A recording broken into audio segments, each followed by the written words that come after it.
Okay guys, so sekarang kita sudah sampai di kebun. Hari ni hari Jumaat.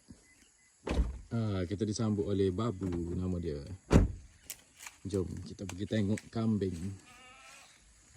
Yang ni lembu-lembu kita lah.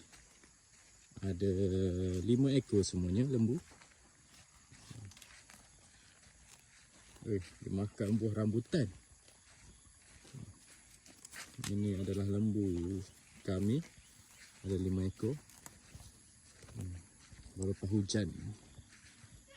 Jom kita pergi tengok pokok durian yang kita tanam. Let's go. Okey, yang tu kita punya kandang kambing. Okey, sekejap lagi kita pergi tengok kambing kita.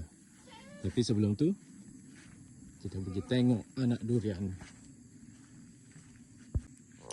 Okey, kalau korang boleh tengok, kat sini adalah sempadan antara tempat kita tanam durian dengan kawasan kambing.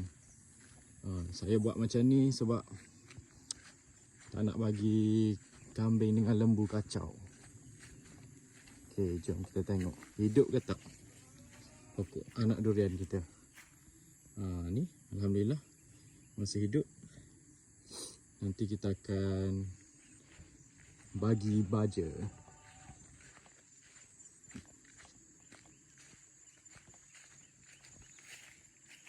Yang ni kena cuci lah ni. Kena clearkan kawasan. Okey.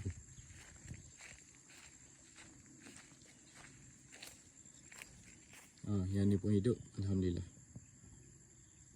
Okey, sekarang kita nak pergi tengok kambing. Ish, lecah sikit. Hujan. Okey, jom kita tengok kambing.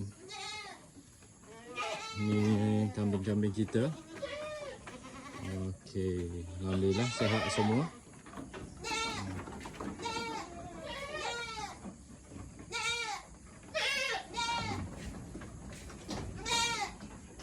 Okey, ni kambing yang kita bela.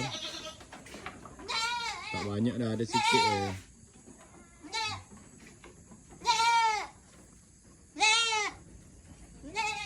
Okey, siapa-siapa nak kambing boleh hubungi nombor yang tertera.